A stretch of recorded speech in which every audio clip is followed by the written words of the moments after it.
The Krillian Concordants had perfected the art of cosmic revenge over approximately 4,000 standard cycles, and they were quite proud of it.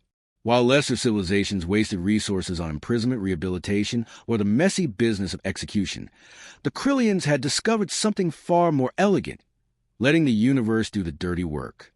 Their method was simple, efficient, and possessed a certain poetic cruelty that made bureaucrats across 7 sectors nod in approval. Find a death world.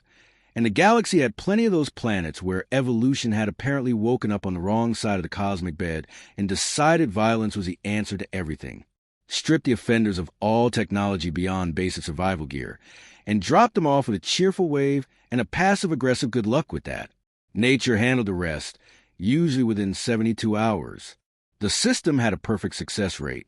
Perfect as in 100% mortality within the first local month, often much sooner. The Krillians had tested on the Vormathi raiders, who lasted 16 hours. The Kellic smuggling ring managed an impressive 4 days before the local flora decided they looked delicious. Even notoriously stubborn greener pirates who boasted they could survive anywhere became statistics within a week. So when humanity violated not 1, not 2, but 17 different interstellar trade agreements, something about creative interpretation of terror classifications and aggressive renegotiation tactics that left 3 Krillian trade ministers in therapy. The Concordants knew exactly what to do. Xylos Prime was selected with what could only be described as malicious glee. If death worlds were ranked on a scale of mildly inconvenient to cosmically offensive, Xylos Prime scored somewhere around the universe's greatest mistake. The jungle planet featured atmospheric acid rain that could strip paint from starship hulls, flora that had developed chemical warfare to a level that would make weapons manufacturers jealous, and fauna that viewed everything else as a potential meal or a potential threat, often simultaneously. The Krillians had tried cataloging the species once. The research team lasted 3 days before evacuating, and their final report contained the phrase, "Everything has too many T-40 7 times." High Magistrate Krell personally oversaw the human deportation, his 3-eye stalks quivering with satisfaction. 12 humans stood in the clearing, stripped of their advanced technology, left with nothing but basic clothing, a few primitive tools, and each other. The perfect recipe for swift, efficient death. "You've been found guilty of extensive trade violations," Krell announced, his translator rendering his clicks and whistles into flat standard. "You are hereby remanded to Xylos Prime for the duration of your natural lives." He paused for effect, all 3-eye stalks focusing on the humans. However long that may be, one of the humans, a female with darker skin and observant eyes, looked around at the jungle surrounding them. Another, broader and thick with muscle, was already examining a nearby tree trunk. A third, thin and tall with nervous energy, kept glancing at the purple mushrooms growing near his feet. "This seems excessive," the first human said, not with fear. Krell noted with some annoyance, with mild criticism as though commenting on an inefficient filing system. "You violated 17 trade agreements." "We found loopholes in 17 trade agreements," she corrected. "There's a difference." Krell's mandibles clicked in irritation. "The result is the same. You cost the Concordants considerable revenue. You cost yourselves considerable revenue by writing agreements with more holes than a Grand RHE's wheel," another human chimed in. This one male, with graying hair. "We just noticed. This was not how condemned prisoners typically behaved." Krell had expected begging, perhaps tears. Certainly not a debate on contract law. "Regardless," he said firmly, "you will remain here permanently." The humans looked at each other. Something passed between them. Some silent communication that Krell couldn't interpret. Then the first female shrugged. "All right then," as though they'd been informed of a mild scheduling change rather than a death sentence. Krell felt his satisfaction diminish slightly, but he pushed the feeling aside. It didn't matter how they reacted now. The jungle would humble them soon enough. The Krillian ship lifted off, repulsor engine scattering leaves and sending local creatures scurrying. Krell watched through the viewport as the 12 humans grew smaller, surrounded by green hell. "Log the drop," he told his assistant. "Estimated survival time 48 hours. He was off by approximately 364 days, 23 hours and 12 minutes. But who's counting? The first night on Xylos Prime was, in technical terms, Absolutely miserable. In more precise terms, it was the kind of miserable that made regular misery look like a pleasant vacation. The acid rain started approximately 40 minutes after the Krillians departed, because the universe has timing, if nothing else. It wasn't the gentle patter of earth rain, or the refreshing drizzle of a spring morning. This was rain that hissed when it hit leaves, that sent the local animals scrambling for cover, that made the humans very quickly understand why every surface on this planet looked slightly corroded. They huddled under a rocky overhang. 12 humans packed together like sardines in a can, listening to the rain dissolve the jungle outside. So, said the geologist, a man named Marcus Reeves, who had the perpetual expression of someone who found the universe's attempts to kill him personally amusing. On a scale of 1 to catastrophically screwed, where are we? 17, answered the woman who'd argued with the magistrate, Lena Tanaka, former agricultural engineer. Current leader by virtue of being the only one who seemed capable of making decisions while everyone else panicked. Possibly 18.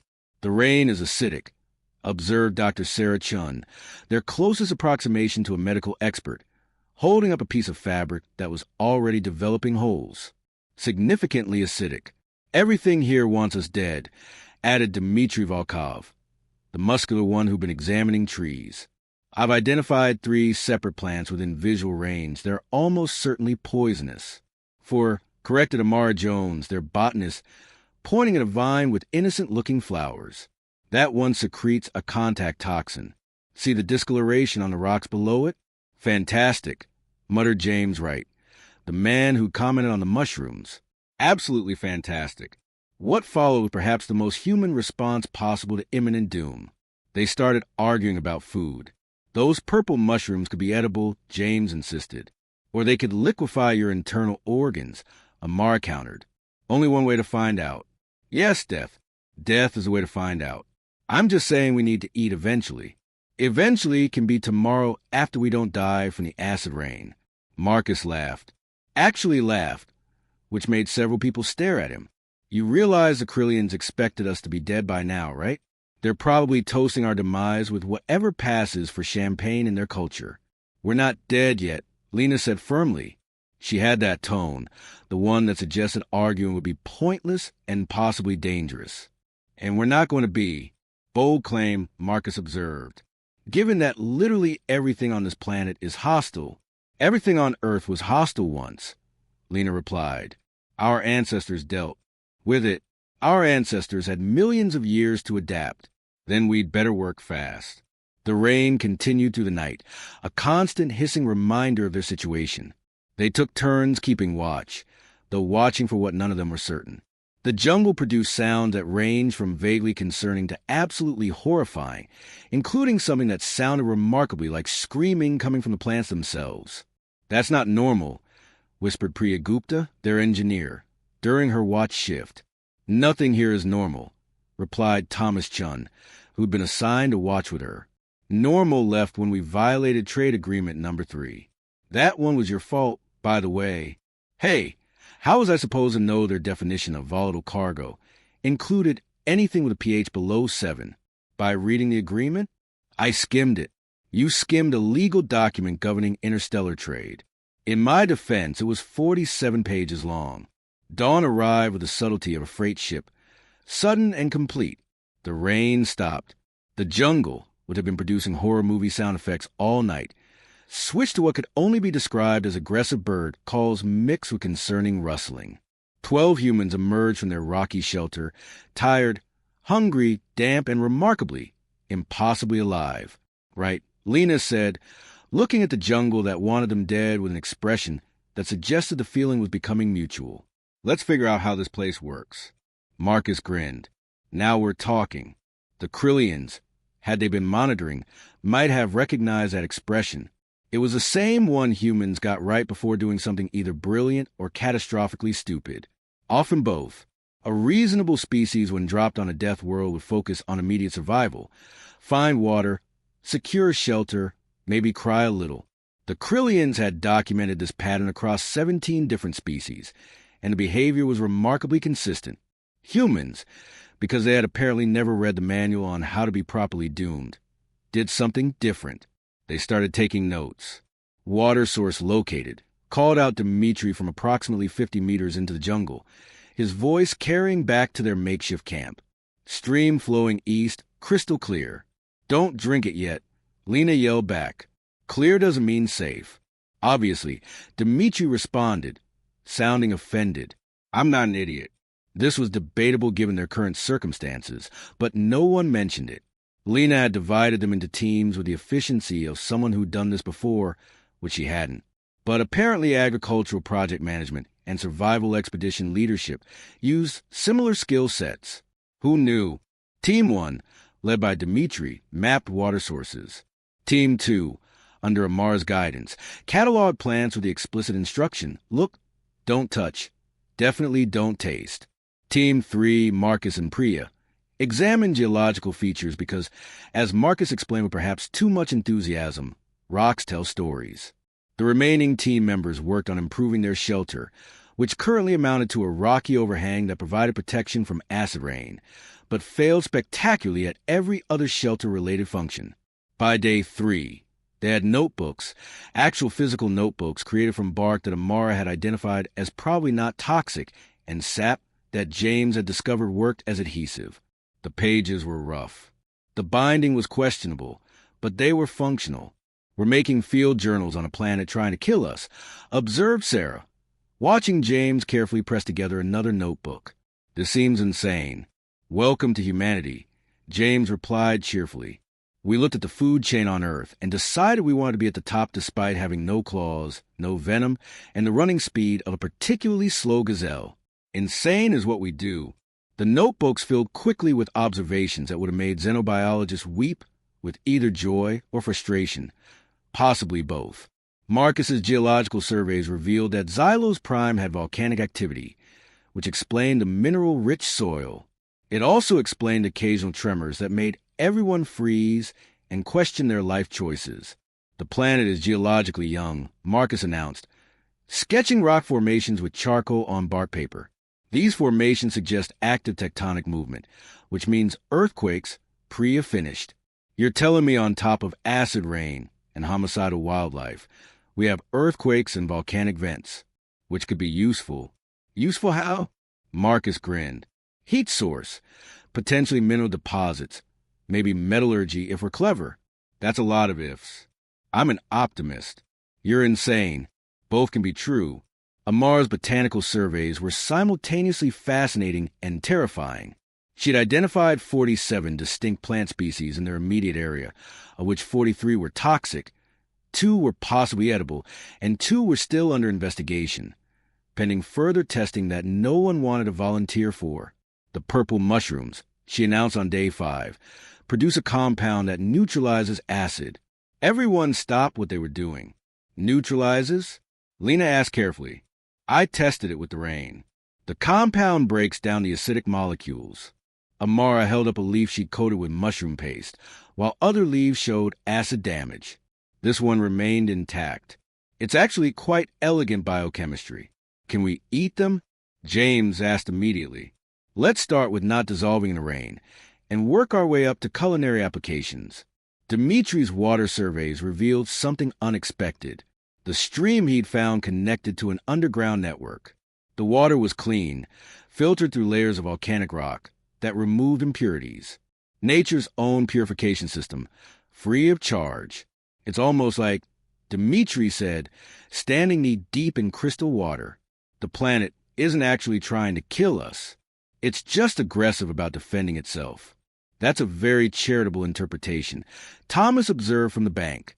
For a planet that melts things with rain. I'm an optimist. That's what Marcus said right before he suggested we start mining operations on a planet we've been on for less than a week. And you're all insane. By the end of week 1, they had maps crude, hand-drawn, annotated with observations like screaming plants here and don't trust the blue flowers. But maps nonetheless. They had water sources marked, potential food sources circled with question marks, and danger zones highlighted in what Amara called aggressive charcoal. Lena studied their work as the second week began. Paper spread across a flat rock that served as their planning table. Around her, 11 other humans worked with the focused intensity of people who decided death was optional. You know what the Krillians got wrong? She asked Marcus, who was adding volcanic vent locations to the geological map. Everything. They thought dropping us here with nothing was a punishment. She gestured at their maps, their notebooks, their growing understanding of Xylos Prime. They gave us a challenge. Marcus looked up, that manic grin spreading across his face. And humans love a challenge. We really do. Somewhere in space, the Krillians continue their daily operations, confident that 12 humans were currently decomposing in a jungle hell. They would maintain this confidence for approximately 5 more months. Confidence, it turns out, is often inversely proportional to actual knowledge. Tool making is perhaps humanity's oldest tradition, dating back to some ancestor who looked at a rock and thought, I could make this better at hitting things. That impulse, that fundamental drive to turn raw materials into useful objects had carried humans from caves to starships. Now it would carry them from definitely dying to probably surviving on Xylos Prime. Priya approached tool creation with the methodical precision of someone who'd spent years designing complex systems. Except now her materials consisted of rocks, sticks, and sheer determination instead of titanium alloys and quantum processes. I miss power tools, she muttered, sharpening a stone against another stone, the oldest manufacturing technique in existence. I miss computers. I miss anything invented after the Bronze Age. Look at it this way, Marcus said, helping her test various rocks for hardness and edge retention. You're getting back to engineering fundamentals. I didn't go to engineering school to work with rocks. And yet, here we are. The first tools were basic cutting implements made from sharpened stone, hammers from dense rocks tied to wooden handles, spears from straight branches with fire-hardened tips. Primitive by galactic standards, absolutely Stone Age by human standards, but functional. And function, as Priya kept reminding everyone, was all that mattered. The real breakthrough came when she solved the water filtration problem. The stream water was clean, but they needed collection and storage, and ideally a backup system, because relying on a single water source was how civilizations collapsed. Hollow reeds, she announced, holding up sections of a bamboo-like plant that Amara had cleared as non-toxic. Sand and charcoal layers for filtering. Gravity does the work. She constructed a filtration system that looked like it belonged in a museum exhibit on ancient technology, but worked with surprising efficiency. Water poured in the top, filtered through layers of natural materials, and emerged clean at the bottom. It's beautiful, Lena said, watching clean water trickle into their first proper container, a hollowed-out gourd. It's prehistoric. Priya countered, but she was smiling. Prehistoric that works is better than futuristic that doesn't. Dmitri tackled the shelter problem with the enthusiasm of someone who'd apparently been waiting his entire life to build something with his hands. Their rocky overhang became the foundation for something more substantial.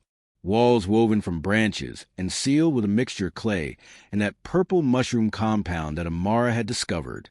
The mushroom paste waterproofs it, Dmitri explained, slathering the mixture on woven walls, and protects against the acid rain. We're using fungi as sealant, Thomas observed. This is either genius or we're all going to die horribly. Both can be true, Marcus called from across the camp. Everyone keeps saying that, and I don't find it comforting. The shelter expanded over 2 weeks, growing from a simple overhang to a proper structure with a roof, walls, and even a door fashioned from woven vines. It wasn't pretty, but it was dry, secure, and considerably more comfortable than sleeping on bare rock. James, meanwhile, had become obsessed with the screaming plants. These botanical nightmares released a high-pitched sound when disturbed, presumably to scare off predators. James wondered if they could be weaponized. Weaponized plants, Amara repeated flatly. You want weaponized plants. Everything here is already a weapon, James argued. I just want to aim them in a useful direction. He created trip wires using vine fibers connected to branches that when triggered would brush against the screaming plants and create an alarm system. It was crude, effective, and caused several false alarms when local creatures set it off. But it worked. We now have a security system made from plants, Lena said, listening to the screaming alert that announced something was approaching the camp, made from plants that scream. You're welcome, James replied. The tool collection grew daily. Baskets woven from flexible branches for carrying resources. Rope made from processed plant fibers stronger than it had any right to be. Containers of various sizes for storage. A basic loom that Sarah designed, allowing them to create cloth from processed plant material. We're literally recreating human civilization from scratch, Sarah commented, working the primitive loom. Thousands of years of technological development, and we're back to weaving. At least we know it works. Priya said, our ancestors proved the concept. By week 3, their camp looked less like a desperate survival attempt and more like a functioning settlement. Primitive, yes. Basic, absolutely, but organized, expanding, and considerably more advanced than anyone would expect from people who've been dumped on a death world with nothing. Marcus created a map of their territory on a large flat stone, marking resources, dangers, and explored areas. It became the camp's centerpiece, updated daily as they expanded their knowledge. We're actually doing this, Dmitri said one evening, looking at their shelter, their tools, their growing infrastructure. We're actually surviving. More than surviving, Lena corrected, stirring a pot of water over their fire. Another tool, perhaps the most important one, carefully maintained and never allowed to go out. We're building. The Krillians are going to be so confused. Good. There's something fundamentally human about spite, about succeeding not despite the odds, but because someone said you couldn't. The Krillians had given them nothing and expected death. Humans had looked at nothing and seen possibility. The universe once again had underestimated the species that invented agriculture, domestication, and civilization because they were too stubborn to accept that being prey was their final role. Some species never learn. 3 months into their unscheduled permanent vacation on Xylos Prime, the humans did something that would have made xenobiologists across the galaxy question every assumption they'd ever made about survival behavior. They started farming. Not gathering, not foraging. Actually, deliberately, insanely farming. This is insane, Thomas announced, watching Lena and Amara mark out plots in clear jungle soil. We're on a death world. We're supposed to be focused on survival, not agricultural development. Survival is agricultural development, Lena replied, driving a sharpened stake into ground to mark a corner. You think our ancestors survived by hoping nature would provide? They bent nature to their will. Our ancestors weren't on a planet where it rains acid. Details. The farming project had started with Amara's continued study of local plants. The purple mushrooms that neutralized acid weren't just useful for waterproofing. They were edible, more than edible, actually nutritious with a protein content that made them viable as a food staple. These mushrooms, Amara explained, holding up a specimen like a trophy, are keystone species. They break down toxins in the soil, making nutrient available to other plants. If we cultivate them, we can actually improve soil quality. Terraforming through fungi culture, Marcus said, nodding appreciatively. Elegant. It's mushroom farming, Thomas protested. Let's not get carried away with fancy terminology. Mushroom farming that makes toxic soil arable. I'm getting carried away if I wanna. The first plots were experimental, small patches where they tested which earth seeds from their emergency supplies could survive in xylo soil. Most died immediately. Some lasted a few days before succumbing to the alien environment, but some remarkably survived. Hardy vegetables adapted to poor soil. Conditions found Xylos Prime merely challenging rather than impossible. Potatoes, those reliable tubers that had sustained civilizations, actually thrived once the mushrooms had processed the soil. Certain legumes managed to establish nitrogen-fixing relationships with local bacteria that probably weren't supposed to work, but did anyway, because biology is more guidelines than rules. Life finds a way, Dmitri quoted, examining a potato plant that had actually produced tubers. That's not just a movie quote. It's observable fact. Observable fact is we're growing food, Lena said, carefully harvesting their first crop. The potatoes were small, tough, and probably wouldn't win any agricultural prizes, but they were edible, nutritious, and homegrown. 3 months in and we're growing food. The Krillians, had they known, would have filed 17 different reports trying to explain how this was possible. The irrigation system came next because Priya apparently couldn't stop engineering things, even when the universe suggested she should. She'd noticed that the acid rain followed a predictable pattern, arriving like clockwork every 73 hours. If it's predictable, she reasoned, we can use it. The system she designed was equal parts genius and madness. Channels lined with mushroom paste directed rainwater into collection pools where the acid was neutralized naturally before being distributed to crops through bamboo pipe irrigation. Gravity powered the flow. Chemistry handled purification. Humans just had to maintain the infrastructure. We're using the thing that tried to kill us to water our crops, Marcus observed, watching acid rain flow harmlessly through their system. That's poetic. That's efficient, Priya corrected. Poetry is coincidental. Then came the livestock, though calling them livestock was generous. The creatures were small, reptilian, and possessed all the charm of angry chickens crossed with miniature dinosaurs. The humans called them skitterers because of the strange clicking sound they made. They'd noticed the skitterers eating insects that plagued their crops. Amara had the idea of encouraging them closer. James built enclosures. Sarah figured out they could be fed surplus mushrooms. Within a month, they had semi-domesticated skitterers patrolling their gardens, eating pests, and occasionally providing eggs that after careful testing proved edible. We've domesticated alien wildlife, Thomas said, watching a skitterer chase down something with too many legs. We've been here 3 months, and we've domesticated alien wildlife. Technically, they're still wild, Amara clarified. We've just created a mutually beneficial relationship. That's what domestication is. Then yes, we've domesticated alien wildlife. The crops expanded. They experimented with local plants that Amara identified as potentially edible, crossbreeding them with Earth species in agriculture experiments that violated approximately 47 Krillian regulations on unauthorized terraforming and genetic mixing. Good thing the Krillians weren't here to complain. By month 4, their farm produced enough food to support the colony, with surplus for storage. They had preservation techniques using smoke and salt concentrated from processed rainwater. They had variety in their diet. They had stability. You know what we've built? Lena asked one evening, surveying their fields where crops grew in neat rows, where skitterers nested in purposefully designed enclosures, where irrigation channels flowed with captured and neutralized rain. Civilization. Bit grandiose, Marcus suggested. Is it? We've got agriculture, animal husbandry, infrastructure, and food security. That's literally the foundation of civilization. Built on a death world in 4 months. Our ancestors did it in worse conditions. Our ancestors had millennia. We had motivation. James joined them, carrying a basket of vegetables that would have been impossible to grow here, according to every biological model the galaxy used. He set it down with the satisfied expression of someone who'd just proven the universe wrong. Dinner's ready.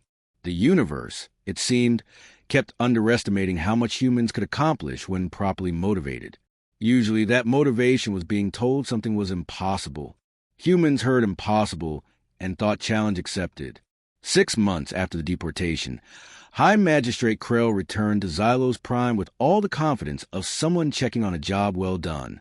The official purpose was corpse confirmation and site documentation for concordance records.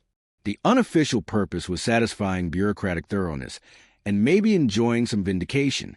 Estimated time since last life signs, Krell asked his pilot. Approximately 5 months, 27 days, High Magistrate. Standard die-off pattern for human physiology in hostile environment. Excellent. Let's confirm and depart. I have a trade conference at 1500. The ship descended through Xylos Prime's atmosphere, passing through the acid rain layer that made the hull shimmer with chemical reactions.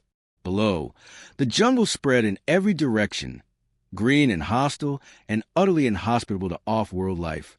Krell's eye stalks focused on the landing coordinates, expecting to find bones, maybe some deteriorated fabric, perhaps a few primitive tools abandoned before the inevitable. What he found instead made his central nervous system temporarily forget how to process visual information. Buildings. Multiple buildings arranged in an organized pattern around a central area. Cultivated fields arranged in geometric precision that suggested intelligent planning. Movement. living movement of multiple bipedal figures engaged in various activities. And smoke. Controlled smoke rising from what appeared to be a cooking fire. That's impossible, Krell said, which was the first of many times he would use that phrase. In the next hour, the ship landed in a cleared area that functioned as a landing pad because, of course, the humans had a landing pad. Krell descended the ramp with a security detail, prepared for desperate survivors, hostile reception, or some explanation for this impossible scenario. What he got was Lena walking toward him with the casual confidence of someone greeting an expected delivery, not someone who was supposed to be 6 months dead. "Hi, Magistrate," she said pleasantly. "We weren't expecting visitors." Krell's translator struggled with his response, eventually settling on "You're alive." Very observant. That's impossible. And yet, Lena gestured to the settlement behind her, where 11 other humans had stopped their various activities to watch the aliens with expressions ranging from curious to amused. "Here we are." Krell's security detail had their weapons ready, though for what threat, none of them were certain. The humans were unarmed unless you counted the primitive tools they carried, which Krell definitely didn't count because those were rocks tied to sticks. "You were supposed to die," Krell said, which wasn't diplomatic, but was honest. "We got that impression from the whole stranding us on a death world thing." Lena replied. Seemed rude to comply. One of the security officers pointed at the fields. "Hi, Magistrate, they're growing crops." "I can see that." "On Xylos Prime." "I can see that." "That's impossible." Everyone really needed to expand their vocabulary. Marcus approached, carrying what appeared to be a basket of vegetables. "You folks hungry? We got a stew going. It's pretty good considering we made it from local ingredients and spite. You're eating local plants." Krell's translator added an undertone of horror that probably wasn't programmed. After extensive testing, yes, Marcus replied cheerfully. "Turns out some of them are edible if you know how to process them." He held up a purple mushroom. "These ones even neutralize the acid in the rain. Useful little things." Krell looked at the mushroom, at the human holding it, at the settlement that shouldn't exist, and felt his understanding of galactic biology quietly catch fire and collapse. "You've been here 6 months," he said slowly. "Has it been 6 months?" Lena smiled, which somehow made it worse. "Time flies when you're not dying. Would you like a tour?" The tour was possibly the most educational and disturbing hour of Krell's career. The humans, these supposedly primitive creatures who violated trade agreements and deserved death, had built a functioning settlement complete with infrastructure including shelter, water filtration, irrigation, and waste management, agriculture with multiple crop varieties, and food storage, primitive but effective metallurgy using volcanic vents, domesticated local wildlife, a governing system with assigned roles and responsibilities, and maps, detailed maps of half the continent. "You've explored beyond your immediate area," Krell asked, staring at charcoal drawings on bark paper that showed geographical features his own surveys had missed. "Of course," Dmitri replied. "Can't just stay in one spot. Needed to understand our territory." "Your territory. We live here now. It's our territory." Priya showed off the filtration system. Amara explained their agricultural methods. James demonstrated the screaming plant alarm system, which sent Krell's security detail reaching for weapons until they realized it was intentional. "You've built civilization," Krell said finally, standing in the center of their settlement while humans went about their daily activities around him. "In 6 months with nothing on a death world, you've built civilization." "Well," Lena said, "not nothing. You left us with each other. Turns out that was your first mistake. Your second mistake was assuming we'd give up." She looked around at her settlement, her people, her success. "Humans don't give up. We're too stubborn, too curious, too convinced that we can solve any problem if we just think hard enough and refuse to accept defeat. The Krillian Concordance's punishment protocols have a 100% success rate. Had Lena corrected, past tense. Had a 100% success rate. Krell returned to his ship in a daze, his three-eye stalks unfocused, his understanding of xenobiology fundamentally shattered. His pilot asked if the site was confirmed and ready for closure. "No," Krell said quietly. "No, it's very much not closed. It's thriving." "Hi, Magistrate." They're alive. They're farming. They've domesticated wildlife. They've mapped terrain. He turned to face his pilot. They've turned a death world into a colony. The pilot's mandibles clicked in confusion. That's impossible. Stop saying that word. As the Krillian ship ascended through acid rain that the humans had learned to harvest for agriculture, Krell began composing his report to the Concordance. It would be the first time in 4,000 cycles that their punishment protocol had failed.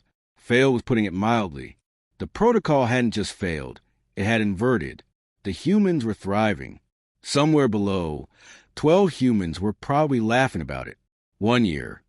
365 standard days since 12 humans had been dropped on Xylos Prime with nothing but basic supplies and the universe's expectation that they would die.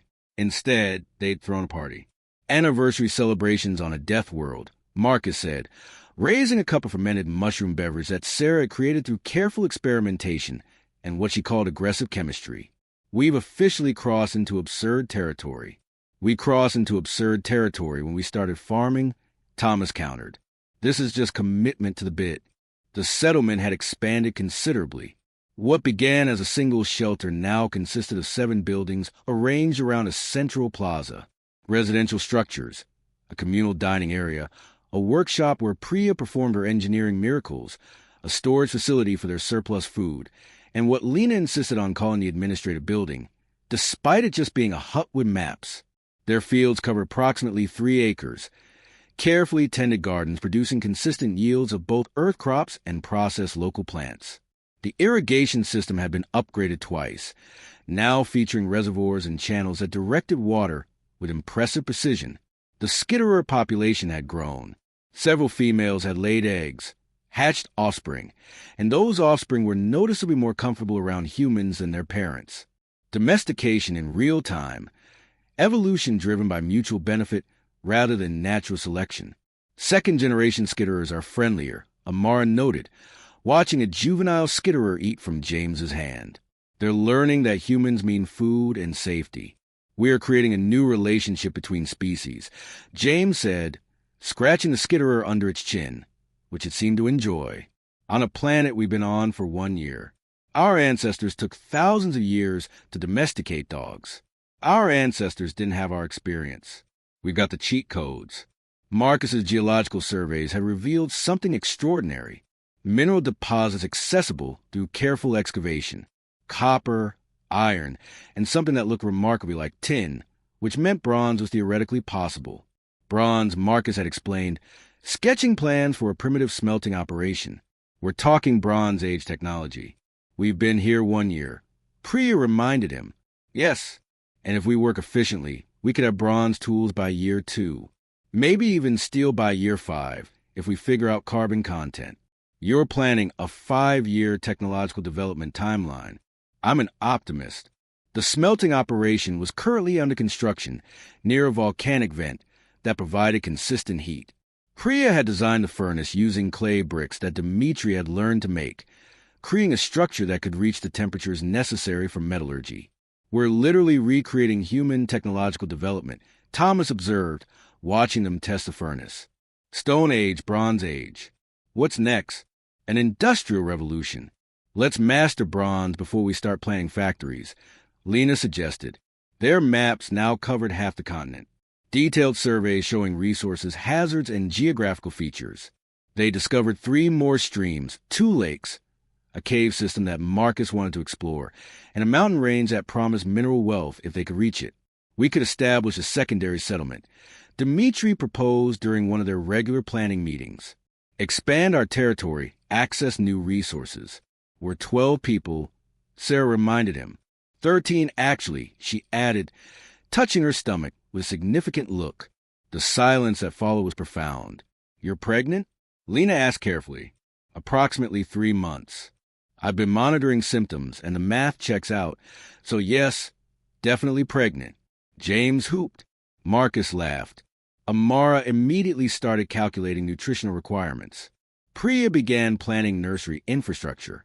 Thomas looked mildly panicked, which was fair, because they were on a death world, and someone was having a baby. We're having a baby, Dmitri said slowly, on Xylos Prime. A human baby is going to be born on a planet that was supposed to kill us. First native xylosian, Marcus announced. Historically significant. Let's focus on keeping mother and child healthy. Sarah suggested. Historical significance can wait. The news shifted something in the settlement. What had been a survival mission became something else, something permanent. They weren't just surviving anymore. They weren't just building a temporary camp. They were establishing a colony, a home, a future. Lena stood in the central plaza that evening watching her people work. Priya adjusting irrigation channels. Marcus testing furnace temperatures. Amara tending crops. Dimitri reinforcing building structures. James training skitterers. Thomas preserving food. Sarah resting while others fussed over her. 1 year ago, they'd been prisoners dumped to die. Now they were colonists with agriculture, infrastructure, domesticated animals, developing metallurgy, expanding territory, and a next generation on the way. You know what the Krillians really got wrong? Marcus asked, joining her in the plaza. Just one thing? The fundamental thing. They thought taking away our technology would make us helpless. They forgot that we invented the technology in the first place. He gestured at everything around them. Our ancestors built civilization from nothing because that's what humans do. We don't need anyone to give us anything. We'll build it ourselves. Out of spite. Spite is a powerful motivator. Lena laughed. Somewhere in the jungle, a screaming plant announced something approaching the perimeter. Probably just a local animal triggering their alarm system. Their first-year anniversary party continued. 12 humans celebrating their refusal to die on schedule. The Krillians wanted to punish them with nothing. Humans had looked at nothing and built everything. The universe kept learning this lesson. Some species never learned fast enough. The report landed on the Krillian Concordance's collective desk like a bomb, which was appropriate because it detonated several thousand years of assumptions about punishment protocols and xenobiology. High Magistrate Krell's findings were comprehensive, detailed, and absolutely unacceptable. 12 humans sentenced to death by environmental exposure had not only survived but thrived. They'd established agriculture. They developed infrastructure. They domesticated local wildlife. They were planning metallurgical operations and territorial expansion. And one of them was pregnant. The Concordance convened an emergency session which hadn't happened in approximately 700 cycles. Representatives from 43 member species gathered to discuss the impossible situation. How? Demanded the Vraxian delegate, their crystalline structure pulsing with agitated colors. Death worlds have a 100% fatality rate. Had corrected a Kellic representative. Apparently, that's past tense now. The humans possess no special biological adaptations, added the Greener Observer. Their physiology is average at best. They should have died within days. Krell presented his findings with the exhausted patience of someone who'd spent 6 months trying to explain water to fish. They don't have special biology. They have special behavior. Elaborate. They observe, they adapt, they build. They don't try to survive the environment. They modify the environment to suit themselves. He displayed images of the settlement, the farms, the infrastructure. They terraformed the death world using primitive tools and determination. That's impossible, the Vraxian said. Everyone stopped saying that word. Krell replied tersely. The debate continued for hours. Some delegates argued the humans had violated deportation terms by thriving instead of dying. Others pointed out that nowhere in the sentencing had survival been explicitly forbidden, which created a fascinating legal loophole. A few delegates suggested studying the humans to understand their adaptation methods. This proposal was immediately shouted down by species who remembered trying to study humans previously and finding the experience frustrating, confusing, and vaguely insulting. They're just humans, protested the Kellics. Average biology, decent intelligence, nothing exceptional, except they're alive on Xylos Prime, Krell replied, which makes them very exceptional indeed. Meanwhile, on Xylos Prime, the humans remained blissfully unaware of the bureaucratic chaos they caused. They were too busy expanding their agricultural operations and planning for year 2. The Concordance's final decision came after 17 hours of debate. They would send an official delegation to negotiate with the humans. not for their surrender or relocation, but for trade agreements and diplomatic recognition. The irony was not lost on anyone. Humanity had violated trade agreements, been sentenced to death as punishment, survived the unsurvivable, and were now being offered new trade agreements. This is backwards, the Vraxian delegate complained. This is humans, Krell replied. Everything with them is backwards. When the delegation arrived 3 months later, they found the settlement had grown again. Bronze tools were now in production. A second building complex was under construction. The pregnant human had delivered a healthy infant who, according to medical scans, showed no ill effects from being born on a death world. Lena met the delegation with the same casual confidence she'd shown Krell 6 months earlier. Behind her, the settlement bustled with activity. Humans working, building, living. "Welcome back," she said. "We've made improvements." The lead negotiator, a Krillian diplomat named Xyler, approached with carefully prepared statements about diplomatic recognition and potential trade relationships. Lena listened politely, then invited them to lunch. They ate in the communal dining area. Food grown on Xylos Prime, prepared using local and earth techniques, served by people who were supposed to be dead. The delegation tasted vegetables that shouldn't exist, bread made from processed local grains, and that fermented mushroom beverage that was surprisingly palatable. "You want to establish trade agreements," Lena said finally, after sentencing us to death. "You want to trade with us." The Concordance recognizes that circumstances have evolved. Xyler replied carefully. "We didn't violate your original trade agreements. We found loopholes." "Yes, and for finding loopholes, you tried to kill us." That was the established punishment protocol, which failed. "Yes." Lena leaned back, studying the delegation with an expression they couldn't quite interpret. "So, let me understand this. We're clever enough to find loopholes in your agreements, survive your death sentence, build a functioning colony in 1 year, and now you want to negotiate with us." "That is correct. And you don't see how this proves we were right and you were wrong." Xyler's mandibles clicked uncertainly. "How so? If your agreements had loopholes we could exploit, that's a problem with your agreements, not with us. We simply operated within the rules as written. Punishing us for your poor contract drafting was always absurd." She gestured to the settlement around them. "This just makes it obvious." The delegation had no response to that truth delivered with the casual precision of someone who'd proven their point by simply refusing to die. "Here's our terms," Lena continued. "You grant Xylos Prime to humanity as sovereign territory. You establish fair trade agreements with no exploitative terms. You provide compensation for our forced relocation and attempted murder by environmental exposure. And you never, ever try to strand humans on a death world again. Those are extensive demands. You tried to kill us. We survived. We thrived. We built something. Impressive enough that you came back, wanted to trade, instead of confirm our deaths. I'd say we've earned extensive demands." Xyler consulted with his fellow delegates in rapid clicks and whistles. The humans waited patiently, eating their death world vegetables and drinking their mushroom beer. "The Concordance agrees to your terms," Xyler said finally. "Excellent," Lena replied. "Would you like more bread?" News of the settlement spread through galactic civilization like wildfire.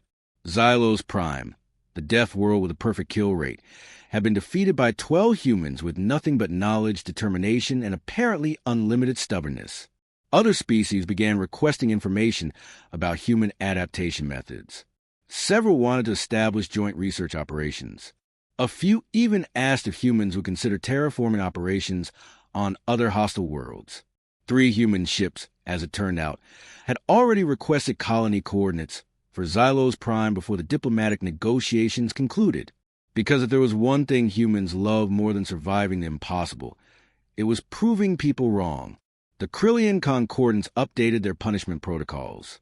Death worlds were still used for criminal deportation, but humans were now explicitly exempt, not because of mercy, but because putting humans on hostile planets apparently just made them stronger.